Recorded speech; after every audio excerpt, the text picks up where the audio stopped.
Hello, welcome back to Tarot by Andy. Thank you for being here. This is my vibrational reading. Please do your own research for entertainment purposes and allegedly. Hello, you guys. Hope you're doing well. So, New York Post has put out that the royals have absolutely no interest in Meghan's projects. That includes Netflix, which only has 125,000 dislikes. Well, that's a lot, actually, and 14,000 likes. Yeah.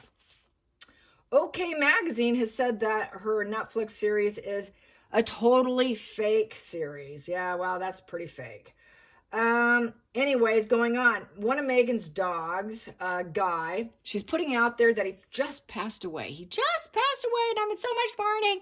I've been shedding so many tears I can't count, is what they said. All right. But people are saying, wait a minute, stop. We think the dog actually died in September, October. This is not new news. This is old news. And what is she doing? She does what Meghan does with her narcissising. She's going to always narcissing, right? Puts it out there as it's current news. Yeah, it's kind of like, how can I utilize this for supply for myself? So anyways, people are also talking about how she left Bogart behind in Canada and said that he didn't like Prince Harry. That's why they did it. Then people are saying, well, that was quite heartless to abandon an adopted dog. People are also saying the dog's death is PR fuel for sympathy card. Yeah, go figure. Sorry, Meghan, we got your game down. Then we got here that the dogs are just accessories to her image. The rescue mom image for PR. Yeah. Another person said, the Hollywood Viper cares more about that dog than her dad. Yeah, no kidding. Then another person posted a picture of her other dog, Bogart, with a broken leg and said, how is it that an owner has two dogs who both have had broken legs? One leg, and then Guy had two broken legs. And so one person was saying that the dog, or Harry apparently said that the dog escaped her house, trying to escape the owner. And that she was at work. The dog's trying to escape the prison of being with Meghan, and apparently got injured being out and about. That's the excuse. I don't buy it. The other thing that I heard going way back in time here was that there was an argument between the two of them before they got married. And I think, as a lot of dogs do, when there's fighting, a dog will try to protect its owner. And so through that, the dog got injured, was when they were having a blowout fight between each other. We don't know for sure who did what to the dog, but someone must have picked up the dog and threw the dog, or there was an injury to the dog trying to intervene, most likely. And I don't believe that the dog tried to run away and got injured going on the run. I believe it was a fight between them. And now she's got two dogs who had this. So there you have that. So, and and they always said, keep her away from dogs and children. What else? So anyways, there's a series out there. We're getting back to moon bumps here. It's kind of funny. I saw a bit of the clip. It is funny. I might have to watch this one, you guys. I'm not an Amy Schumer fan by any stance, but I think this will be good. I think it would have been perfect if they cast Meghan in it. Meghan would have been perfect for it, but then again, she doesn't have a funny bone in her. So Amy looked pretty funny in it, where she lies about being pregnant and wearing a moon bump. Hello, Meghan, you inspired the writers in Hollywood after all. Congratulations. Yes, people are getting ideas from you, your life on camera. There you go. So basically, there's a scene where her belly, she's in the kitchen and the belly catches on fire in the kitchen. Oh, could you imagine that on her cooking show? That would just be too authentic and real. She can't do that. So anyways, it's just funny. It's just funny. So I don't know when it's going to be launched, but it should be good. I think that would be worth a view. So anyways, what's happening? Where's my question? So anyways, she's going to claim that now, okay, what else? Some other victimhood coming from Meghan is that her dad's now casting doubt on Meghan and Harry about even having any grandchildren. And that was on Radar Online. And because dad stirred the pot. See, there's that blame shifting, the cycle of avoidance to keep the connection at bay. And she doesn't care. It's that lack of self-awareness. She's going to find any fault at all. So there you go. So I suppose we should get a dad spread here on Dad's stirring the pot here. Stirring the pot of the witch's brew. Yeah, there we go. Yes, here we go. The dad spread. Casting doubt. How doubtful is she? Well, she's so entitled, she's not going to see it. That's why she doesn't see why people don't get why she should be like the world's most famous actress, the best, most famous everything.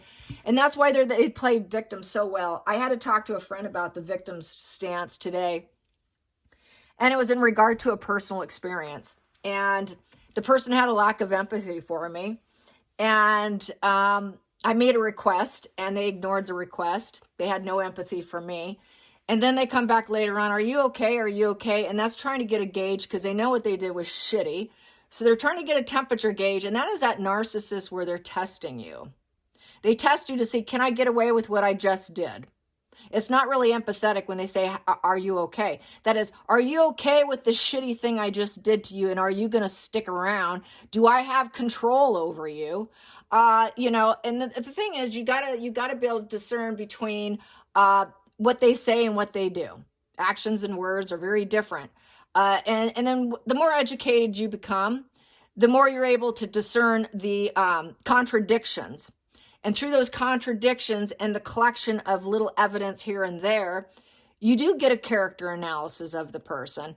So they don't get very far with me. It might take a couple months, but I'm going to figure it out. I'm going to have it figured out in about 3-4 months.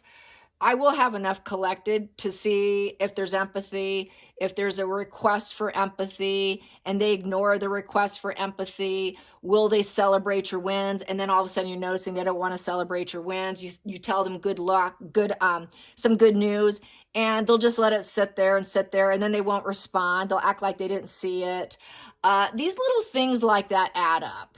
They add up, but they lack self-awareness so much that they don't think of these things. They're just so self-focused and so self-referential. They don't even think of this. So that's why they'll say, well, I did nothing wrong. I have nothing to apologize for. Well, yeah, that's because you never gave the other person any thought whatsoever. It just doesn't dawn on them. So that's why in their mind's eye, they are the victim. They are not the perpetrator, because they just didn't think of you to begin with in the first place. You didn't even register. So that's why they're the perfect victim. So there you go. Megan's going to be the victim here. She doesn't like people taking off the mask. I can tell you that. So let's get going here. Should have hired Megan, but she's not that good of an actress for that show. That would have been funny. I mean, talk about ironic, huh? She could have shown Amy Schumer how to go up and down with a pair of 6-inch heels, not touching the ground, with a very pregnant belly. She had that down. She could have shown Amy that. She could have gone on set and coached her how to do that. All right, here we go. The burnt bridges with her dad, for sure. He doesn't want anything to do with her. So how are things going to go forward? I know they're never going to see each other. He's going to die never seeing her. I can tell you that right now. And she will never forgive him, because in her mind's eye, she is the perfect victim. No self-awareness. And, you know, with the lack of self-awareness and the shallowness, there's going to be a lack of connections. The friendships will go from, I thought you were my friend, you were in my inner cooterie, you're my girlfriend, you're my friend. But when you can discern the differences and the contradictions, they should go from friend zone to acquaintance zone. And they don't realize that they do that to themselves, that they just took themselves out of that inner cooterie and removed themselves through that lack of self-awareness and the lack of empathy. They recategorize themselves if the person's smart enough to pick up on it. But they're hoping you don't. So that's where it comes in. Are we okay? Are you okay? First they'll start out and saying, are you okay? Then after a while, they'll get so sick of it. And then they'll say, are we okay? Because really it's about, can I get away with it? Can I get away with what I just did to you? And that's what they do. That is what they do. So I just had to share that. So she will not let Dad get away with unmasking her. I can tell you that. No way. No way. That's like total enemy right there. You are the arch nemesis at that point. So how is Megan coping with all the horrible week? What a horrible week. So she's got to cry about something and get someone to feel sorry about something, right? So here we go. How are things going next for her? How are things going next for her? There we go. She's going to say, I'm on my own journey. I'm on my own journey for business here, and I'm going to be a world leader. So that's that lack of self-awareness. And basically, we got the royal family standing behind. So she knows the royal family won't have her. It's done and over with. I'm on my own. So I'm going to try and be like a royal. I'm going to be the ruler of my life, of an entrepreneur, and I'm going to get publicly acknowledged, and I'm going to take the risk, and I'm on my own. I'm going to travel. I'm going to act like I'm kind of a royal, or I was a royal, and I'm going to be passionate with my wand, and I'm going to have courage. I'm going to have courage. I'm going to go to the beat of my own drum. I'm beating to my own drum here. And I'm in control of my own life. So she knows she's in control of her own life. It was kind of hanging sideways, though, when it came out. So there's some uncertainty there. It can go, it's not going so well today. So it came out kind of like a little bit like that, you know. But I'll read it up, right? Just give her the benefit of the doubt here. Challenging position is mine, possessions, material, greedy miser card of the Four of Pentacles. So my property, my people. Who's coming with me? So who's coming with me on my new journey? That's a challenge, because that means you're going to have to pay them, and she's too greedy to pay people. Yep, and she has to spend it. She has to spend the money. She's not going to want to spend the money. She wants an abundant life. She knows she's going to have to be conservative with her spending. She's going to act like she can help other people. She's going to act like she's owning her life. She's going to act like, I'm stable because it's a 4. I'm building my foundation. Oh, more Archwell foundations. Can people put some money in my Archwell foundation for me so I can go live off it and then not claim taxes on it? Hello, tax man. And she's going to claim stability. She's going to claim that she's building security for herself. And that's another problem. She's not going to feel so safe. Where's my security? Where's all my people? My people. I need to build myself up. And I got to save money, unfortunately. And she's going to maintain the pattern of behavior, by the way. That's maintaining the pattern of behavior with the Four of Pentacles. So she's going to keep going. She's never going to give up. Never, never, ever. And she's money focused. Oh, I got to make the bank. Cha-ching, cha-ching of the Ace of Pentacles. It is a material quest. She is in need of money, big time. So no, she's not the wealthiest woman in the United States, as this article came out about how shallow and superficial Meghan is, being the most wealthiest, one of the wealthiest women in the world, trying to show all us little minions how to live well, and giving us little minions tips and tricks from her very expensive dress and very expensive house and very expensive everything. There we go. Money focus. She needs money. And the stability of the home and the business is behind her. It's not going in the future. It's in the past. She's going to have to leave some things behind. Property behind, leaving property. So she doesn't have the house anymore. That was gone a long time ago.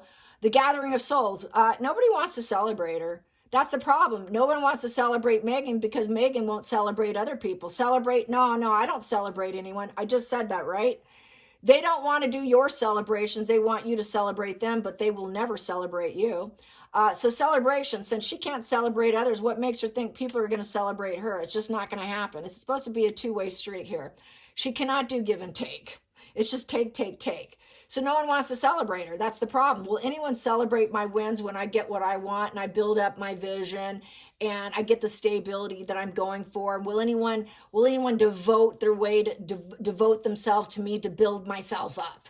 But nobody's willing to build herself up. No one's willing to build her up. No one's willing to feel joy for her in relationships. And that's just not there. Her life is empty. It was in the past, but it's not going into the future. So that's where you're at, Meghan. Hidden energy here. She's got to go to work. Oh, no. She's got to go to work, you guys, and she can't give up. She knows at this point she's so desperate she has to keep going. She's going to be the good workhorse, and she's going to try to be a good news and act like she's helping other people and that she's easygoing. I'm so easygoing. Don't you know it? Not really. So it's a slow and steady wins the race, but she needs investors. She needs investments and investors, too. And she's got to drop seeds of confidence. She's got to drop seeds of capability. She has to drop seeds of being responsible in her contracts. So this is where she wants that contract money to come in, because she wants it to keep coming in. Wherever she walks, she wants that money to follow. Wherever I go, money follows me. I can make it. And that through steady efforts, she will be successful, and that she is driven this time. Wow, congratulations. You're finally driven, Megan. And she is going to make it happen. Wow, she's really hell-bent now.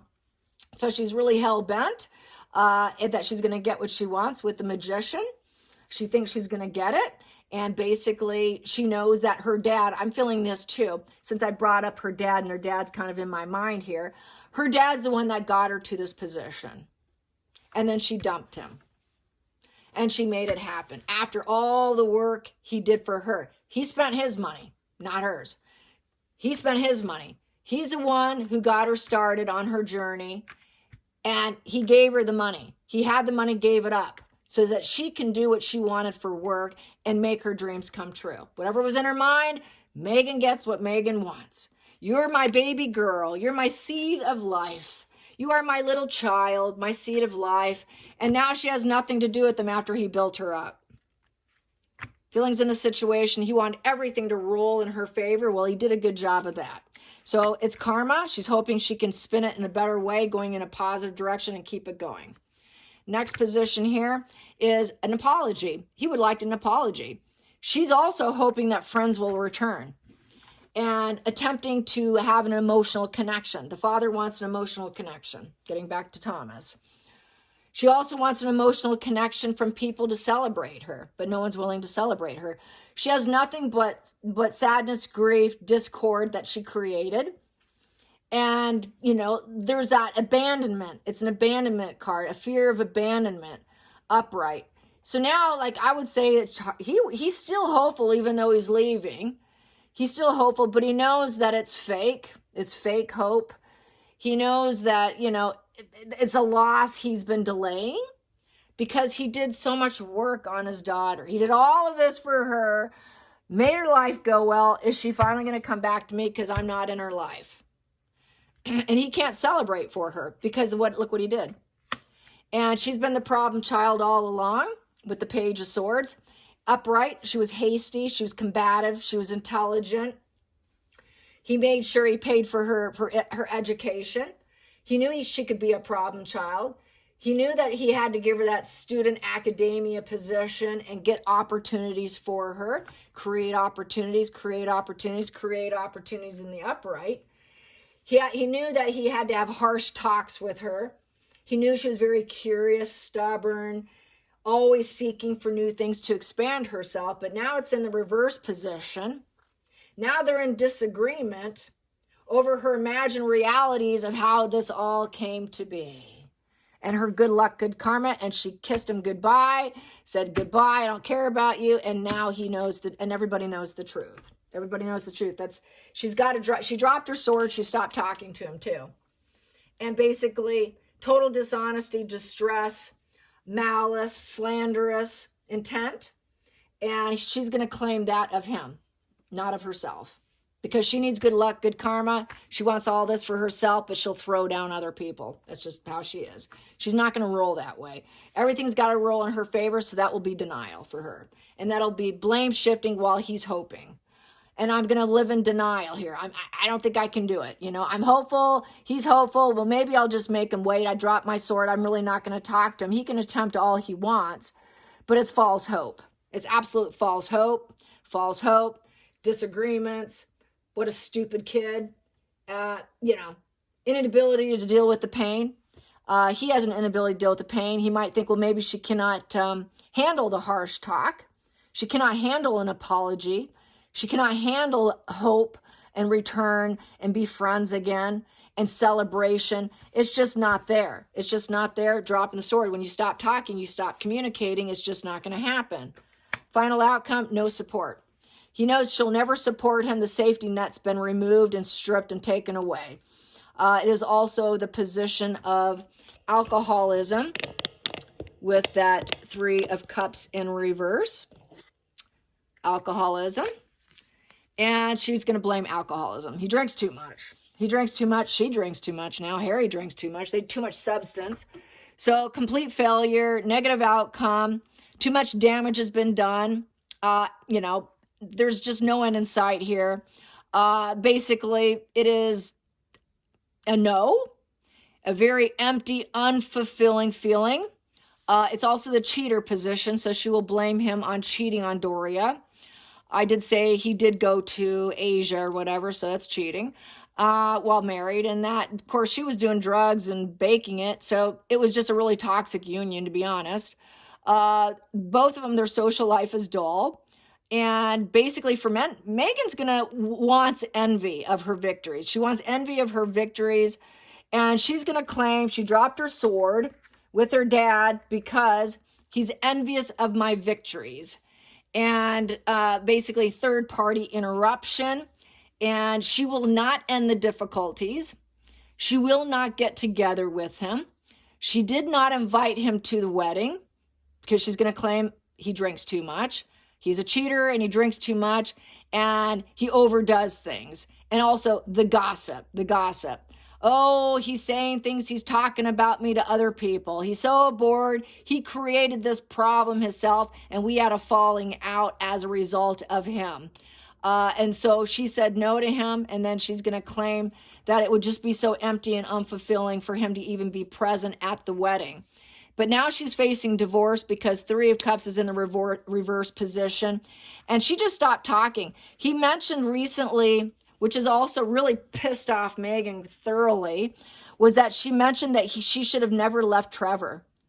And Megan's really, basically her panties are in a bunch right now over that, mentioning his new wife with his 2 daughters, and that he really liked Trevor and she should have never left him. And I never understood why she did that. Why did she divorce Trevor? So she's not going to talk to him based off that either. There is no communication coming, no support, no safety net with each other. Upright, the Three of Cups is like a safety net. That's advancing forward, having engagements and plans together, celebrating together, the celebration of life together and death. There will be no celebrations. When he dies, she won't even go to his funeral. She's done with him. Done. That's how it reads. She has no plans for anything and no plans to end the difficulties, so she wants him to suffer. No reaching out. Upright's reaching out. She will never reach out. And there's no communication, no chit-chat, no talk. This is chit-chat. Upright. We're having a little conversation here. We're cooperating. We're going to try to talk. We're going to try to get this solved. We're going to try with the 3, which is to make the right moves with each other, create opportunity, grow, and have the ability to expand and move past this situation. She's not going to do it. She wants him to suffer. She wants him to suffer. So this is her Machiavellian traits, her narcissism, punishment. It's that antisocial psychopathy. I'm going to punish you. She's going to punish him. And then we have here atonement. This is here. I'm not going to talk to you. Inferiority issues. He's boring. He's underqualified. He's alone. He's bored. It's low quality life. It's too much damage. He can go sink in a hole. I'm never going to let him climb out of it. I want him to stay in this little hole climbed in. And he's alone in his viewpoint. She's alone in her viewpoint. But they're both waiting for atonement. It's basically, she walked away from him. He's waiting for her to come back. Say, okay, when are you ever going to talk to me again and show interest? With the 8 of Cups in the reverse position is showing I finally have interest. He's like, she's not talking to me. She's never going to talk to me. I'm in this little sinking hole. When is she ever going to come back and talk to me so we can talk? But he also knows if she did, if she even said I screwed up, it's still going to be manipulation because it's an 8 in reverse. And that 8 in reverse is basically creating more lies, fantasies, illusions. It's indefinite. It's that 8 symbol is infinity symbols. He's forever waiting for his atonement with his daughter. Forever waiting for her to say, I screwed up. I want to see you now. I love you. I care about you. That was horrible of me. I surrender and let go. and run back to him instead of staying away. He's really still in the wait mode, even though he may have left the area he lives in, where he apparently moved out of the country. Mexico is out of the United States, by the way, but wherever he went, I don't know. But if he did, he's still going to be in wait mode. He's always going to wait. He's going to do it till his death, till a death, celebration of life. Till his death, he's going to be waiting. But till his death, they're always going to be in disagreement, and she dropped her sword and she'll never talk to him. It would benefit her if she did, and they talked. But it's not. It's a stuck position. She's never going to go back. It's just a total stuck here with the Six of Swords in reverse, and putting the plan on a shelf. So then he'll think, well, maybe another time. Maybe she's just not ready right now.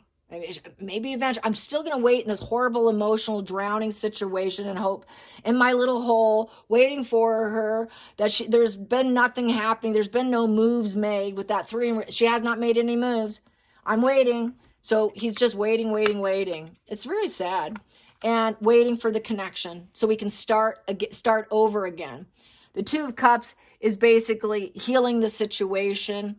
It's a gateway to highest evolution, having deep, meaningful ties with others, and pouring out your souls.